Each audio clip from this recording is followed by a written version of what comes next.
तो कुछ दिन पहले ही मैं रीनीट देती हूँ और ये सोचती हूँ कि मैं इस बार ज़्यादा टेंशन नहीं लूँगी और थोड़ा सा रिलैक्स होके इसके बाद सोचूँगी कि फ्यूचर में आगे मुझे क्या करना है। बट नेक्स्ट डे ही आपको गाइडेंस वीडियो काफ़ी सारे कोचिंगों की मिलने लगती है और ऐसे टाइटल्स होते हैं और ऐसे थंबनेल्स होते हैं कि आप खुद सोचने लगो कि एक बार क्लिक करके देख ही लेती हूँ कि इसमें क्या बोला जा रहा है। उस वीडियो को देख के ऐसा खुद बिलीव होने लगता है कि शायद मुझ में ही कुछ इस बार कमी रह गई, मेरी ही पोटेंशियल, मैंने सही से अपने पोटेंशियल को यूटिलाइज़ नहीं किया, जिसकी वजह से मेरे मार्क्स जो हैं वो इनफ नहीं है एक MBBS सीट पाने के लिए। और उस गाइडेंस वीडियो में आपको थोड़े से मोटिवेशन दिए जाएंगे और ये बताया जाएगा कि अगर आप इस जो भी बैच जो कि एकदम ट्रेलर लॉन्च होगा, पहले टीजर लॉन्च होगा, फिर ट्रेलर लॉन्च होगा उस बैच का एक मूवी की तरफ, और आपको ये बिलीव करवाया जाएगा कि अगर आप इस बैच के पूरे अच्छे से लेक्चर्स फॉलो करते हो तो आपको आपके पक्का है कि आपके 600 प्लस तो आने ही वाले हैं। और साथ ही साथ उसमें जो भी स्टार फैकल्टी है उससे आपको इंट्रोड्यूस करवाया जाएगा। और अगर आप इतने में भी आप कन्विंस नहीं हुए, इमोशनली कन्विंस किया जाएगा, क्योंकि हम लोग तो इमोशनल फूल्स हैं ही। जैसे कि आपके पेरेंट्स की कितनी सारी एक्सपेक्टेशंस हैं आपसे, तो आपको उनके सपनों को पूरा करना है। इसके लिए आपको डॉक्टर, इंजीनियर ये सब बनना है, जिसकी वजह से आप आई थिंक कि काफ़ी लोग इससे कन्विंस तो हो ही जाते हैं। इसके बाद तो आप बैच ज्वाइन ही कर लोगे। एंड स्टार्टिंग में हमें फुल जोश रहता है कि मतलब क्रैक करना है इस बार, अब पूरे अच्छे से पढ़ाई, मतलब स्टार्टिंग में तो जो बैच एकदम पूरा फुल फॉलो करेंगे, DPP सॉल्व करेंगे, लेक्चर्स पूरे जो 6-6 घंटे के लेक्चर्स हैं पूरे देखेंगे। फिर धीरे धीरे हमें एग्जॉस्ट फील होने लगता है। इसके बाद टाइम आता है दिसंबर जनवरी का, जब खुद फील होने लगता है कि अब जो है नीट काफ़ी पास आ गया है और अब हमें अच्छे से मेहनत करने की ज़रूरत है। और तभी लॉन्च होता है क्रैश कोर्स। एंड यही वो टाइम होता है जब काफ़ी बच्चों के काफ़ी सारे बैकलॉग्स हो गए होते हैं। तो हमें ये बताया जाता है कि अगर आप अभी तक कुछ नहीं पढ़े हो या फिर आप अभी तक अपनी सेल्फ स्टडी नहीं कर पा रहे हो तो कोई बात नहीं, आपको ये सिर्फ़ और सिर्फ ये क्रैश कोर्स परचेज़ करना है और इसे अच्छे से फॉलो करना है, जिसमें आपको इसमें हैंड रिटन नोट्स मिलेंगे टीचर्स के, और आपको पूरे अच्छे से PDF मिलेंगी, क्वेश्चंस प्रैक्टिस करने के लिए मिलेंगे। तो अगर आप ये ज्वाइन करते हो, तो अगर आप अभी तक पूरे साल भर अगर पढ़ाई भी नहीं किए हो तो आप ये 2-3 महीने में, 5 महीने में आप ये क्रैश कोर्स ज्वाइन करके आप पढ़ाई कर सकते हो और पूरे 600 प्लस ला सकते हो। काफ़ी लोग फिर इससे रिलेट कर पाते हैं और फिर अगेन वो इसी लूप में फिर फंस जाते हैं और फिर वो क्रैश कोर्स भी ख़रीद लेते हैं। और बात ये है कि सेल्फ़ स्टडीज़ बहुत ज़्यादा इम्पॉर्टेंट है और साथ ही साथ सेल्फ़ स्टडी के साथ साथ टेस्ट देना, क्योंकि टेस्ट प्रैक्टिस बहुत ज़्यादा ज़रूरी है।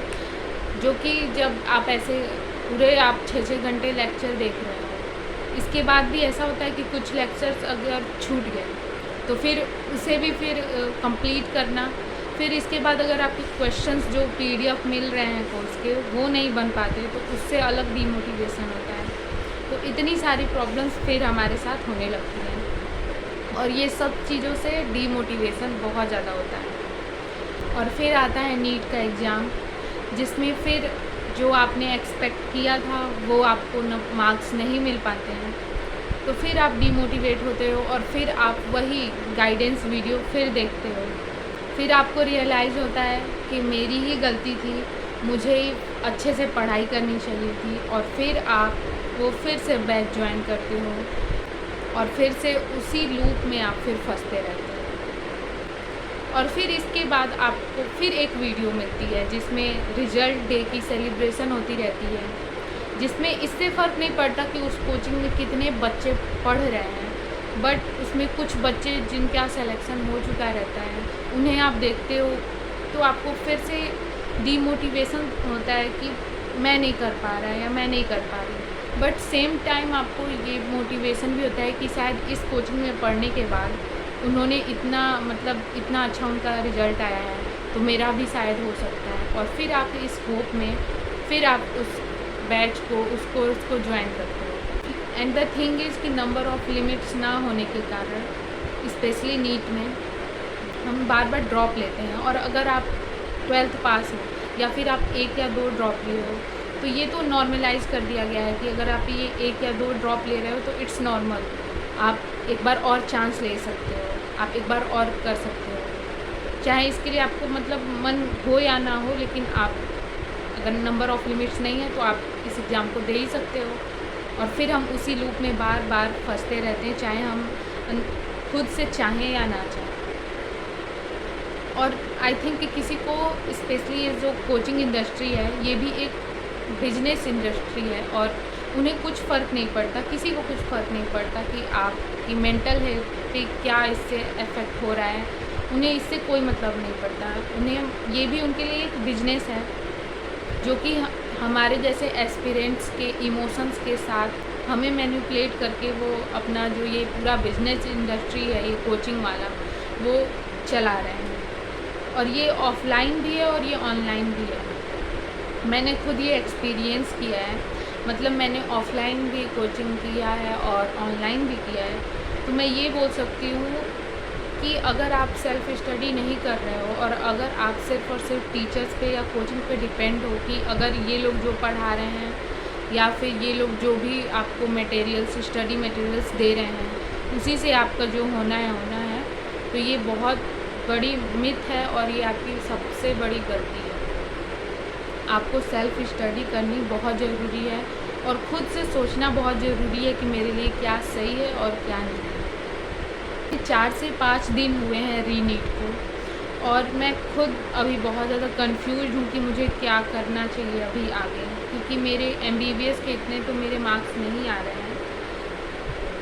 तो मैं काफ़ी कंफ्यूज हूँ कि मुझे क्या करना चाहिए। और मेरे फीड में लगातार सिर्फ ऐसे वीडियोस आ रहे हैं जैसे कि विच कोर्स इज बेस्ट, और मुझे लगता है कि इतना ज़्यादा MBBS को ग्लैमराइज किया गया है कि ऐसा लगता है कि जो MBBS डिग्री है, जिसने भी MBBS किया है, यानी वही सिर्फ सक्सेसफुल है और बाकी कोई डॉक्टर्स जो हैं वो डॉक्टर्स हैं ही नहीं। और जितने MBBS डॉक्टर्स हैं वही सिर्फ़ और सिर्फ सक्सेसफुल हैं और उन्हीं की लाइफ बेस्ट है। और मुझे 4 साल हो चुके हैं नीट की प्रिपरेशन करते हुए, और मैं खुद ही ये बोलती थी और काफ़ी सारे लोग भी बोलते हैं कि मतलब मेरे इतने सारे ईयर्स वेस्ट हो गए, बट मुझे खुद अब रियलाइज़ हो रहा है कि नहीं, मेरे ये जो ईयर्स हैं वो वेस्ट नहीं हुए हैं, बल्कि मैंने काफ़ी चीज़ें सीखी हैं इन सालों में। तो मुझे ये लगता है कि मैंने इस अपने पूरे नीट की जर्नी में काफ़ी कुछ सीखा है, जैसे मेहनत करना सीखा है। जैसे अगर मैं बोलूँ कि अगर मुझे अब बोला जाए 4 से 5 घंटे विदाउट एनी डिस्ट्रैक्शन पढ़ने के लिए, तो मैं पढ़ सकती हूँ। अगर मैं खुद को देखूँ, अगर मैं वो 12th पास जो की थी और अब अगर उसमें अगर डिफरेंस हो, तो सबसे बड़ा डिफरेंस ये है कि मैं पहले से आई थिंक कि मैं मेंटली स्ट्रॉन्ग हो चुकी हूँ। मतलब इतने सारे अप एंड डाउन्स, ज़्यादातर तो डाउनफॉल ही आए हैं इस जर्नी में, बट मैंने खुद को उतना ही ज़्यादा स्ट्रॉन्ग किया है, मेंटली स्ट्रॉन्ग किया है। और सबसे इम्पॉर्टेंट मैंने ये भी सीखा है कि खुद का डिसीज़न लेना कितना इम्पॉर्टेंट है खुद के लिए। इसीलिए मैं इस बार मतलब इतने साल होने के बाद भी मैं इस जो ये पूरा नीट का एक ये ट्रैप है, इससे मैं अब बाहर निकलना चाहती हूँ। और अगर क्योंकि मुझे लगता है ना, अगर आप ये सब कोचिंग की बातें सुनते रहोगे तो आप कभी भी इस लूप से बाहर ही नहीं निकल सकते, क्योंकि उनका यही काम है कि आपको इसी लूप में रखने का। वो आपको मोटिवेट करेंगे कि और आपको ये कन्विंस करेंगे कि आपको अगर MBBS सीट नहीं मिला है तो आपको फिर से एक चांस लेनी चाहिए। और आपको ऐसा लगने लगेगा कि हाँ, ऐसा हो सकता है कि अगर मैं फिर से एक चांस लूँ तो मैं बहुत अच्छा कर लूँगा। और आई थिंक कि काफ़ी लोग कर लेंगे, बट ऐसे भी काफ़ी लोग हैं कि वो बस थोड़ी देर की मोटिवेशन पाके ही मोटिवेट हो जाते हैं और इसके बाद फिर से एक ईयर अपना ऐसे ही इसी लूप में अपना बिता देते हैं। तो आई थिंक कि मूव ऑन करना बहुत ज़्यादा ज़रूरी है। अगर आप खुद एग्जॉस्ट फील कर रहे हो तो आपको सोचना चाहिए कि कुछ और कोर्स भी, बहुत सारे कोर्स हैं MBBS के अलावा, नीट के अलावा, इसमें आप ज्वाइन हो सकते हो, एडमिशन ले सकते हो। एंड सबसे इम्पॉर्टेंट थिंग कि खुद पहले आप रिलैक्स हो और खुद डिसाइड करो कि आपको क्या करना है, और किसी के इन्फ्लुएंस में आके आप मत डिसीजन लो कि आप, अगर ये लोग बोल रहे हैं कि ये चीज़ अच्छा है तो आप उसको ही चूज़ कर लो। आप खुद सोचो कि आपको क्या लगता है कि क्या सही हो सकता है, क्या गलत हो सकता है, और इसके बाद ही डिसीजन लो। और ऐसा नहीं है कि ये जो पूरा बिजनेस चल रहा है ये कोचिंग का, तो इससे सिर्फ और सिर्फ एस्पिरेंट लोग ही अफेक्ट हो रहे हैं। ये जो पेरेंट्स हैं वो भी काफ़ी ज़्यादा कन्विंस और मैनिपुलेट होते रहते हैं।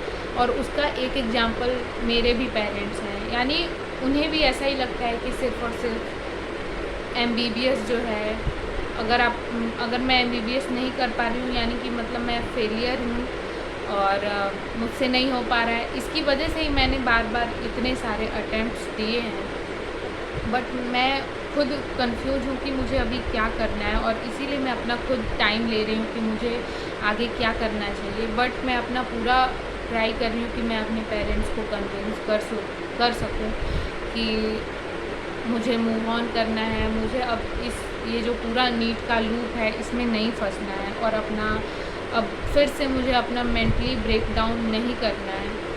तो वीडियो कैसी लगी हो आप मुझे प्लीज़ बताना, और thank you for watching and see you soon in next video. Thank you.